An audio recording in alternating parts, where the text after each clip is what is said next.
Welcome to T for tutorials. दोस्तों, आज की ये वीडियो बहुत ही खास होने जा रही है क्योंकि आज की इस वीडियो में हमने newly selected sub inspector Awais साहब को इस वीडियो में दावत दी है। उनसे हम कुछ क्वेश्चनिंग करेंगे और उनसे पूछेंगे कि वो किस तरीके से सीट के लिए इस सीट में किस तरीके से उनकी भर्ती हुई और किस तरीके से उन्होंने तैयारी की थी इस सीट के लिए। तो अवैस साहब, अस्सलाम वालेकुम। जी वालेकुम सलाम सर। सबसे पहले तो आपको मुबारकबाद हो कि आपको सब इंस्पेक्टर के तौर पर पंजाब पुलिस में सिलेक्ट कर लिया गया है। तो जी इस खैर मुबारक। तो आज की इस वीडियो में हमने आपको इसलिए थोड़ी सी जहमत दी है ताकि वो हमारे स्टूडेंट जो कि अप्लाई करना चाहते हैं सब इंस्पेक्टर की सीट के लिए और उन्हें किसी तरह की इंफॉर्मेशन नहीं होती कि उन्हें किस तरह की टेस्ट की तैयारी करनी चाहिए, किस तरह का टेस्ट होता है, तो इस तरह की तमाम जो मालूमात है आज की इस वीडियो में हम आपसे पूछेंगे और आप हमारे व्यूअर्स को इंशाल्लाह देंगे। जी बिल्कुल बिल्कुल। अच्छा, वैसे पहले तो आप हमें ये बताएं कि आपकी जो सिलेक्शन हुई है वो कब हुई है? सिलेक्शन का रिजल्ट मेरा ये थर्सडे को आया, मेरे 16 जुलाई को रिजल्ट आया, ठीक है ना। और इसका 16 जुलाई रावलपिंडी रीजन का, ठीक है। बाकी रीजन्स का पहले आ चुका था, मेरा ये 16 जुलाई 2020 में रिजल्ट आया। तो उस पे उन्होंने मुझे PPSC Punjab public service commission ने रिकमेंड किया है अपॉइंटमेंट के लिए सब इंस्पेक्टर ठीक इन है। पंजाब पुलिस। ठीक है, तो यानी कि पहली बात ये हो गई कि सब इंस्पेक्टर के लिए पीपीएससी का एग्जाम देना पड़ता है और उसके बाद सिलेक्ट हो कराना पड़ते हैं। ठीक है। क्योंकि वो सीट्स थ्रू पीपीएससी आई थी। ठीक है, तो ये कितना अर्सा पहले ये टेस्ट हुआ था और कितने अरसे बाद आपकी सिलेक्शन हुई है? ये 22 जुलाई जो से 2019 को मैंने अप्लाई किया था, ठीक है, लास्ट डेट थी, ठीक है। उसके बाद इनका टेस्ट मार्च में, आई थिंक सो मार्च या अप्रैल में टेस्ट हुआ। फिर मई में इनका रिजल्ट आया, रिटर्न का रिजल्ट। रिटर्न के रिजल्ट आने के बाद साइकोलॉजिकल टेस्ट हुआ और फिर इंटरव्यू। और रिजल्ट इनका अब जो फाइनल आया वो ये 16 जुलाई 2020 में आया। ठीक है। अवैस, हमें ये बता दें कि इसके लिए एलिजिबिलिटी क्राइटेरिया क्या होता है कि अगर एक स्टूडेंट है जो कि अप्लाई करना चाहता है सीट के लिए तो मिनिमम कितनी क्वालिफिकेशन होनी चाहिए? क्वालिफिकेशन एफएससी, इंटर, बैचलर, कितनी एक क्वालिफिकेशन होनी चाहिए? इसके लिए एलिजिबिलिटी ये है कि आप 25 ईयर से कम हो आपकी एज, ठीक है। और क्वालिफिकेशन ग्रेजुएशन होनी चाहिए, 14 ईयर्स एजुकेशन होनी चाहिए, ठीक है ना। विद आपका जो सा है मतलब 14 ईयर एजुकेशन एलिजिबिलिटी, 25 ईयर से कम आपकी जो सी है एज होनी चाहिए, ठीक है ना। और फिर उसके बाद आपकी मेडिकल में आपका हाइट होनी चाहिए 5'7", 5'7" या 5'7" से above। उसके बाद चेस्ट होनी चाहिए 33। और उसके बाद जो विजन है वो 6x6 हो, विद ग्लासेस भी तो, मतलब ठीक है, वो आप ऐड में वो बता देते हैं। ठीक है। ये तो इसकी रिक्वायरमेंट। ठीक है, तो ये जो 14 साल एजुकेशन है जिसको हम बैचलर कहते थे किसी दौर में, तो ये बैचलर में कितने परसेंट जी जी। मार्क्स होने चाहिए कम से कम? यानी कि जो एलिजिबिलिटी क्राइटेरिया कितने परसेंट मार्क्स हो तो एक स्टूडेंट अप्लाई कर सकता मार्क्स है? सी जी जी। सी ग्रेड से जो है ना, सी ग्रेड से मतलब मिनिमम 2.5 जो सा आपका सीजीपीए वगैरह है, उससे आप अवाब हो तो वो क्वालिफाई है। और मतलब मिनिमम 2.5 जो सा होना जरूरी है। ठीक है। ठीक है, यानी कि अगर आपने बीए बीएससी इतना किया हुआ है तो आप उसके बाद इस सीट के लिए एलिजिबल हैं, आप अप्लाई कर सकते हैं। ठीक है। तो इसकी जी इसकी जब एप्लीकेशन बंदा सबमिट कराते हैं और आप एप्लीकेशन आपकी सबमिट हो जाती है, जब टेस्ट होता है तो पहला टेस्ट कौन सा लिया जाता है? टेस्ट से पहले इसका इनिशियल मेडिकल होता है, वो मस्ट है। वो मेडिकल आपको विद इन 3 मंथ्स होना चाहिए, जिस डेट लास्ट डेट अप्लाई करने से पहले। 3 मंथ लास्ट डेट अप्लाई के बाद आपका मेडिकल एक्सेप्टेबल नहीं होगा, वो जरूरी है। ये बहुत इंपॉर्टेंट चीज है जो कहीं मिस कर जाते हैं स्टूडेंट। तो 3 मंथ्स मेडिकल पहले होना, वो इनिशियल आप DHQ जो आपका रेलिवेंट है आप उधर से करवाएंगे, ठीक है ना। तो वो मस्ट होना चाहिए, जिसमें आपसे 3 चीजें, एक आपकी हाइट, चेस्ट और विजन, ये चेक करेंगे और वो आपके पास एक दे देंगे आपको फॉर्म सा। इसमें वो रनिंग जरूरी है, ठीक है इसमें ना। रनिंग भी आ जाती है, दौड़? नहीं, इसमें फिजिकल फिजिकल नहीं था, फिजिकल नहीं था। Okay okay. इसमें नहीं तो थी। रिटन उस टेस्ट इसके बाद लिया जाता है फिर? हाँ, जब इनिशियल आपके पास है तो आपने वो आपके पास है, फिर रिटर्न टेस्ट होता है। रिटर्न टेस्ट में 100 MCQs होते हैं, ठीक है। अब लास्ट टाइम हमारा था तो उन्होंने रिक्वायर कोर्स हमें बता दिया था कि 50% कंप्यूटर के है, 20 मैथ, 10 इंग्लिश उर्दू और इस्लामियात। अच्छा, वैसे तो बात हो रही है रिटन टेस्ट की, तो आप कह रहे हैं कि जो 100 में से 50 एमसीक्यूज थे वो कंप्यूटर साइंस से थे। आप कंप्यूटर साइंस के स्टूडेंट हैं इसलिए 50 एमसीक्यूज कंप्यूटर साइंस के थे या कोई और वजह थी? नहीं नहीं, वो कोई भी है, उनका कोर्स आउटलाइन ये थी कि हमारी तरफ से जो होंगे वो 50% जो उनसे होंगे कंप्यूटर के रिलेटिव क्वेश्चन होंगे, ठीक है ठीक ना, है, क्योंकि उन्हें ऑनलाइन टेक्नोलॉजी वाले चाहिए स्टूडेंट, इसलिए ठीक है, वो यानी कोई भी कि हो ठीक वो है, भी। यानी कि ठीक है, ठीक है, यानी कि कोई भी है, उसने अगर बीए भी की है या किसी और सब्जेक्ट में तालीम हासिल की है तो 50 जो एमसीक्यूज हैं वो कंप्यूटर साइंस से हैं। अवैस, आपको मेरी आवाज आ रही है? ऐसे ही है ना? जी ओके। अच्छा जी जी, अवैस, आ रही है, बिल्कुल ठीक है। ऐसे ही है। कोई भी किसी भी मतलब फील्ड में ग्रेजुएशन है तो कोर्स सारों का एक ही है। ठीक है, इसका मतलब ये होगा कि कंप्यूटर साइंस जो है ये बहुत ज़्यादा इम्पोर्टेंस रखती है। अगर किसी भी कैंडिडेट ने अगर सब इंस्पेक्टर के तौर पर हायर होना है तो उसके लिए उसे कंप्यूटर के कॉन्सेप्ट क्लियर होने चाहिए। तो वैसे आप ये बता दें, अब काफ़ी लोग ये सुनकर बहुत परेशान हो गए होंगे कि कंप्यूटर साइंस तो हमें आती नहीं है, तो हम वो 50 एमसीक्यूज कैसे सॉल्व करेंगे? तो क्या ये बेसिक लेवल के एमसीक्यूज पूछे जाते हैं कंप्यूटर के या एडवांस लेवल के? बेसिक, ज्यादा बेसिक को पूछे जाते हैं, क्यों? क्योंकि हम जो स्टूडेंट्स होते हैं, जो कैंडिडेट्स होते हैं, वो डिफरेंट फील्ड्स के होते हैं, तो वो इतना गहराई में नहीं जाते, बेसिक पूछते हैं, ठीक है ना। उन्हें भी पता है कि हर कोई कंप्यूटर साइंस का स्टूडेंट नहीं है, तो हर कोई इसे सॉल्व नहीं कर पाएगा, लिहाजा वो बेसिक पूछते हैं। ठीक है, आप इसके बारे में कोई इतने कमेंट परेशान होने की जरूरत नहीं। ठीक है, आप इसके बारे में कुछ कमेंट करना चाहेंगे कि बेसिक क्वेश्चन किससे होते हैं? जिस तरह ज्यादातर टेस्टों में माइक्रोसॉफ्ट ऑफिस से रिलेटेड क्वेश्चन आए हुए होते हैं, एक्सेल से रिलेटेड आए हुए होते हैं, तो इस तरह का कुछ और आप कमेंट करना फॉर चाहें? एग्जाम्पल मैं आपको बताता, जी जी मैं बता, जी फॉर एग्जांपल जैसा इनपुट डिवाइस है स्कैनर, ठीक है, उन्होंने ये मतलब स्कैनर के बारे में कि स्कैनर क्या है, इनपुट डिवाइस है, आउटपुट डिवाइस है, या एनीथिंग एल्स है, ये इस तरह के मतलब क्वेश्चन आपके हैं। और वर्ल्ड के भी आते हैं, ठीक है ना, वर्ल्ड जो से है ना, वर्ल्ड के अब फॉर एग्जांपल वो पूछ लें कि इसके रिबन कितने हैं टोटल, या इंसर्ट वाला जो है उसके अंदर कुछ पूछ लें, तो वर्ल्ड को भी थोड़ा बहुत तो टच करते हैं। ओके। और अमूमन ऐसा होता है कि लोग माइक्रोसॉफ्ट वर्ड वगैरह को बड़ा इजी ले रहे होते हैं, वो जब थोड़ा बहुत अगर टाइप कर लेते हैं तो उन्हें समझते हैं कि उन्हें लगता है कि हमें ये आता है, लेकिन हालांकि ये बात नहीं होती। उसके अंदर जो छोटी छोटी चीजें वो आई थिंक हमें आनी चाहिए, उसके बाद टेस्ट अच्छा हो जाता है। कोई शार्ट कीज भी उन्होंने पूछी हुई थी टेस्ट में, ये जो शार्ट कीज होती हैं माइक्रोसॉफ्ट जी, ऑफिस की? एक या दो उन्होंने पूछी थी, जिसमें फॉर एग्जांपल कंट्रोल ए आई है, तो सिंपल सी है, इस तरह की मतलब सिंपल, ज्यादा मुश्किल नहीं, तो शॉर्टकट कीज पूछते हैं, एक या दो आती हैं। ओके। और कंप्यूटर की हिस्ट्री के मुतालिक भी कोई क्वेश्चन उन्होंने दिया था कि नहीं? History of computer, generations of नहीं, कंप्यूटर? ये हिस्ट्री के बारे में कोई क्वेश्चन नहीं था, हिस्ट्री ओके। के बारे में इस तरह का कोई क्वेश्चन। स्टोरेज डिवाइसेस के मुतालिक कोई क्वेश्चन? तो स्टोरेज डिवाइसेस के बारे में था क्वेश्चन, स्टोरेज डिवाइसेस के बारे में कोई ज्यादा कॉम्प्लिकेटेड या कोई कोडिंग टाइप या इस तरह का क्वेश्चन नहीं था, जो सिर्फ कंप्यूटर साइंस स्टूडेंट ही जानते हैं। आपके नॉर्मल जो से हैं, आप उसे थोड़ी सी स्टडी करो कंप्यूटर को, तो आप उसको दे सकते हैं, इतना ओके। मतलब फिक्र वाली। ओके। अवैस, आप मुझे ये बताएं कि आपने क्या किसी बुक वगैरह से तैयारी की थी या क्या किया था?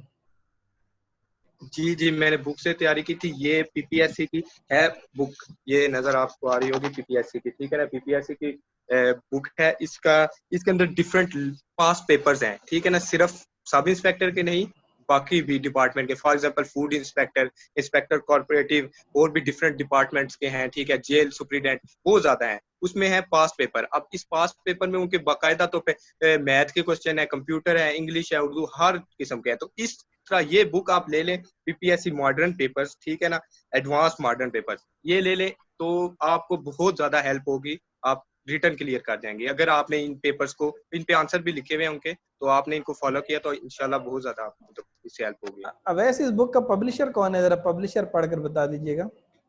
इम्तियाज, मोहम्मद इम्तियाज शाहिद इसके पब्लिशर हैं, और ये बुक बहुत ही मुफीद है, सिर्फ सब इंस्पेक्टर के लिए नहीं, बाकी भी जो पोस्ट है पीपीएससी के लिए, उनके लिए भी बहुत इंपॉर्टेंट है। आप काइंडली हमारे व्यूअर्स को ना जरा दोबारा बुक का टाइटल दिखा दें कैमरा में करके। मैं दिखा देता हूँ, मैं दिखा देता हूँ, ये उल्टी है मतलब, एक मिनट रुके, हाँ ये है ठीक है, बुक। ठीक है, ठीक है, ठीक है, वैसे क्लियर हो गया। अच्छा, वैसे आपने सिर्फ इसी बुक से तैयारी की थी या और भी किसी सोर्स से तैयारी की थी? और एक कारवान की बुक्स है, और बाकी ऑनलाइन।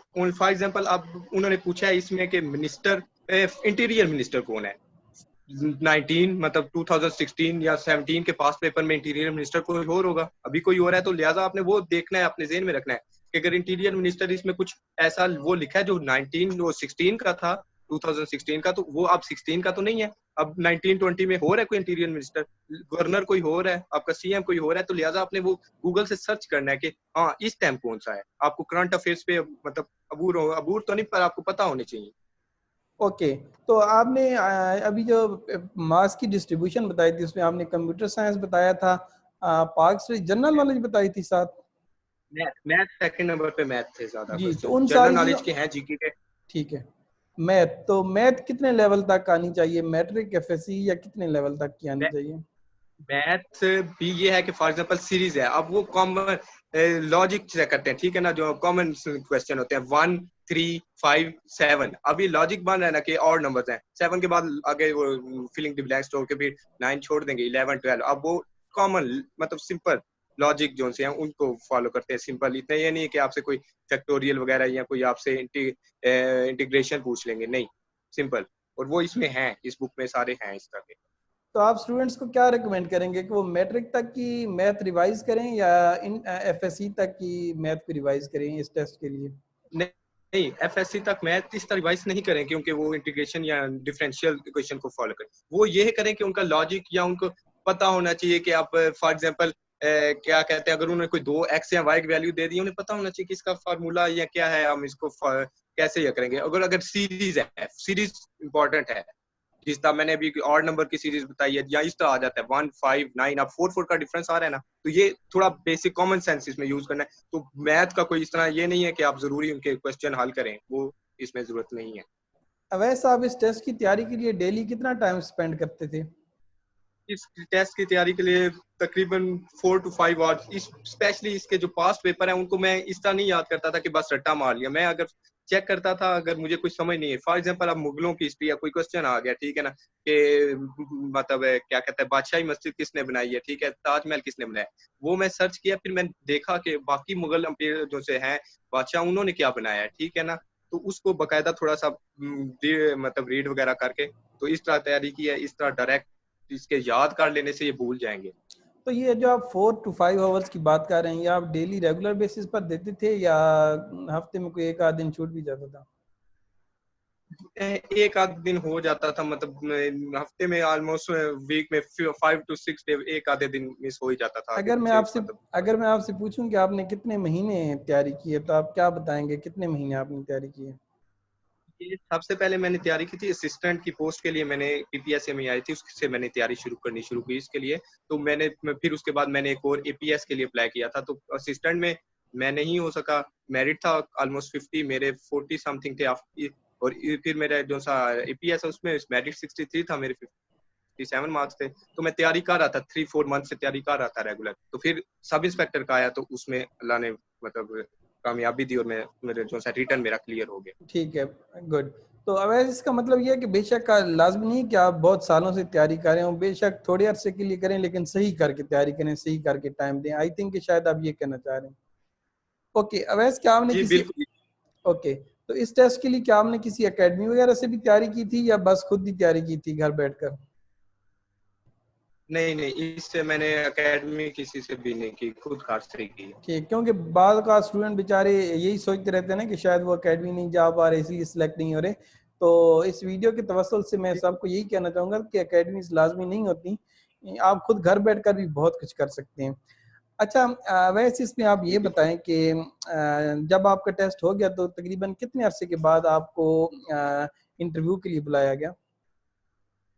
मेरा जब टेस्ट हुआ था विद इन 15 डेज मेरा रिजल्ट आ गया था, फिर उसके बाद इंटरव्यू नहीं, साइकोलॉजिकल टेस्ट, सेकंड फेज है साइकोलॉजिकल टेस्ट, वो ठीक है, उस मुझे तकरीबन 3 मंथ्स के बाद साइकोलॉजिकल टेस्ट के लिए बुलाया गया। ठीक है। तो आपका जो पीपीएससी में टेस्ट लिया गया, इंटरव्यू लिया गया, उसमें कितने लोग बैठे थे जिन्होंने आपका इंटरव्यू लिया था? उसमें 3 का पैनल था, 3 का एक थे मतलब जो थे उनके हेड थे, ठीक है, चेयरमैन वो पीपीएससी के थे, और एक थे एसएसपी पुलिस डिपार्टमेंट से, और एक साइकेट्रिस्ट थे जो वो चेक करने के लिए कि आपका आईक्यू लेवल कैसा है। तो उन्होंने कितने मिनट्स के लिए आपका इंटरव्यू लिया? उन्होंने मेरे से लिया almost 12 to 15 minutes, 12 to 15 minutes उन्होंने अच्छा, मेरे से इतने लिए ज्यादा मिनट्स के लिए इंटरव्यू। वो आपसे डिफरेंट तरह के क्वेश्चंस पूछते रहे? तो अमूमन कहा जी जाता है जी। कि वो इंटरव्यू में कोई ऐसा अजीब सा भी क्वेश्चन करके देखते हैं कि आपका जो कुव्वत बर्दाश्त है वो क्या है या आपकी साइकी क्या है। तो क्या आपसे भी कोई ऐसा क्वेश्चन किया गया था जो जरा हट के हो, नहीं, जो वो आर्मी वाले सब, वो आर्मी वाले ऐसे कर लेते हैं, इन्होंने तो कंफर्टेबल फील में रखा है, ठीक है। उन्होंने मेरे से, सब मैं आपको बताता हूँ। सबसे पहले वो मेरा उनके पास रिकॉर्ड सामने पड़ा था, उन्होंने कहा आपका नाम मोहम्मद अवैस, आपके वालिद का नाम शान मोहम्मद अख्तर, आप हमें यूनेस्को में, मेरे फादर हैं काम करते हैं, तो उन्होंने पूछा कि यूनेस्को के बारे में हमें बताया। मैंने बताया United Nation Educational Scientific Cultural Organisation है जो ये इवेंट कंडक्ट कराती है कल्चरल और साइंटिफिक, ठीक है, और इनका हेडक्वार्टर पेरिस में है, ठीक है। फिर उन्होंने मेरे से मैप के बारे में क्वेश्चन पूछे, उन्होंने कहा आपको पाकिस्तान के मैप के बारे में पता है? मैंने कहा जी। उन्होंने कहा पाकिस्तान के ईस्ट में क्या? मैंने कहा इंडिया। उन्होंने कहा इंडिया के ईस्ट में क्या? मैंने कहा बर्मा बांग्लादेश। उन्होंने कहा पाकिस्तान के नॉर्थ में क्या? मैंने कहा चाइना। उन्होंने कहा चाइना के नॉर्थ में क्या? मैंने कहा मंगोलिया। उन्होंने कहा चाइना के ईस्ट में। मैंने कहा ताइवान, कोरिया। और उन्होंने कहा बेटा एक और भी मुल्क है। मैंने कहा उन्होंने कहा वो डेवलप कंट्री है। मैंने कहा जापान। उन्होंने अप्रिशिएट किया कि आपको मैप के बारे में अच्छा इल्म है। फिर इस्लामिक स्टडी, उन्होंने आप सल्लल्लाहु अलैहि वसल्लम की पैदाइश के बारे में पूछा, ठीक ठीक है। है। तो वो 12 रबीउल अव्वल तो सबको पता है, लेकिन 571 ईस्वी थी हिजरी, ओ ईस्वी हिजरी ने, वो मैंने उन्हें बताया। फिर उन्होंने विसाल का पूछा, मैंने वो भी बताया। फिर मेरे नाम का मतलब पूछा कि आपका नाम हजरत अवैस हो, मतलब आपका नाम अवैस है तो हमें हजरत अवैस करनी के बारे में बताएं, मैंने वो बताया। फिर उन्होंने मेरे से क्रिकेट का क्वेश्चन पूछ लिया कि आपने रावलपिंडी स्टेडियम में मैच है वो देखा है? मैं कहा जी। उन्होंने कहा आप youngest bowler to take hattrick in test match, वो मुझे पता था, वो भी ने मैंने एक्सप्लेन किया। साइकेट्रिस्ट ने मेरे से एक क्वेश्चन जो किया वो मुझे मतलब थोड़ा कंफ्यूज किया, बाकी मैं कंफ्यूज किसी जगह नहीं हुआ। उन्होंने कहा कि आप पानी है दुनिया में ये 70% बहुत ज्यादा है, अब इसका हमें क्या फायदा है? मेरा आंसर था कि इसमें आप मिनरल्स माइंस वगैरह है वो आप यूज कर सकते हैं निकाल के। उन्होंने कहा नहीं ये अंदर है, आप हमें और फायदा बताएं, ये नहीं। मैंने कहा जो ट्रेड होती है ऑल ओवर द वर्ल्ड ज्यादातर थ्रू सी होती है। उन्होंने कहा अच्छा, पर उन्होंने कहा अच्छा हमें फिश किसी का नाम बता दे। मुझे फिश के बारे में इतना इल्म नहीं था, तो मुझे जेली फिश था वो मैंने बता दिए। फिर उन्होंने मेरे से ये माउंटेन्स के बारे में, उन्होंने कहा के एच क्या है? मैंने कहा कराक्रम अमालिया। उन्होंने कहा नहीं बेटा कराक्रम हाईवे। मैंने कहा ठीक है। उन्होंने कहा कोई और नाम? मैंने कहा सी पैक रूट। उन्होंने कहा कि सी पैक रूट के अलावा कोई और नाम? मैंने कहा मुझे नहीं पता। मैंने कहा सॉरी सर नहीं आता। उन्होंने कहा शारा रेशम। मैंने कहा ठीक है सर मुझे नहीं था पता। फिर उन्होंने मेरे से पूछा कि आप ये जॉब क्यों करना, मतलब आपको ये जॉब ना मिली तो आप क्या करेंगे? मैंने कहा और जगह अप्लाई किया, इंशाल्लाह अल्लाह बेहतर करेगा, उधर टेस्ट और इंटरव्यू दूंगा। तो फिर उन्होंने पूछा अगर आपको ये भी जॉब मिल जाती है उधर भी मिल जाती है तो क्या करेंगे? मैंने कहा उधर अभी टेस्ट वगैरह नहीं दिया तो ऑफकोर्स इसको ही मतलब चूज करूंगा। और साथ मैंने बताया कि CSS के लिए भी अप्लाई करना चाहूंगा। तो बेसिक जो इंटरव्यू में उनका टारगेट होता है कॉन्फिडेंस लूज नहीं करना। और दूसरा ये कि अगर आपको आंसर नहीं भी आते ठीक है, अगर आपको आंसर नहीं आता आप सॉरी कर दो। अगर आप अंदाजे लगाने शुरू हो जाओगे तो वो नेगेटिव हो जाएंगे, मतलब मार्किंग नहीं देंगे। ठीक है, वैसे आपने काफ़ी माशाल्लाह से काफ़ी मालूमात दे दी कि इंटरव्यू में क्या पूछा गया। तो इससे यकीनन सुनने वालों की हेल्प होगी कि अगर वो भी सब इंस्पेक्टर के तौर पर अगर टेस्ट में शामिल होना चाहते हैं और ये नौकरी हासिल करना चाहते हैं तो उनका टेस्ट किस तरह का होता है और उनका इंटरव्यू किस तरह का होता है। अच्छा वैसे आप टेस्ट से हट के ज़रा बात करते हैं, क्या आपने लोगों से पूछा है कि इसकी बेसिक सैलरी क्या होती है? कोई आपको आइडिया है बेसिक सैलरी स्टार्टिंग कितनी होती है सब इंस्पेक्टर मतलब की? ये इसकी ऑलमोस्ट मेरे ख्याल से 45 to 50 इसकी ट्रेनिंग में होती है। फिर ओके, ट्रेनिंग के बाद अलाउंसेज होते हैं तो वो 50+ होती है। ठीक है, यानी कि जो जी आपने सुना ये आप उसकी बेस पर बात कर रहे हैं। जी जी, ये मुझे एक्यूरेट नहीं पता, पर ये सुनने पे सर्च पे है गूगल पे इस तरह ये। ठीक है, ठीक है। तो Awais thank you very much कि आपने टाइम निकाला और हम आपको एक बार फिर मुबारकबाद देते हैं कि आप सब इंस्पेक्टर के तौर पर सिलेक्ट हो चुके हैं और आप भी उन खुशनसीब लोगों में से हैं जिनका टेस्ट पास हुआ। तो अवैस जाते जाते ये भी बताते जाएं कि कितने लोग थे जिन्होंने अप्लाई किया था और कितने लोग थे जिनका रिटन टेस्ट पास हुआ था और आपको उसमें कितना नंबर अप्लाई था? जी जी। ऑलमोस्ट 1500 ने अप्लाई किया था, रिटन टेस्ट पे 226 ने उन पास किया है, मेरिट पे आए हैं। और ठीक उसके है, बाद जो मेरा टोटल उन्होंने 47 सीट थी रावलपिंडी रीजन की, तो मेरा जो सा मेरिट नंबर है वो 22 सेकंड, मतलब 22वां ठीक नंबर है, है।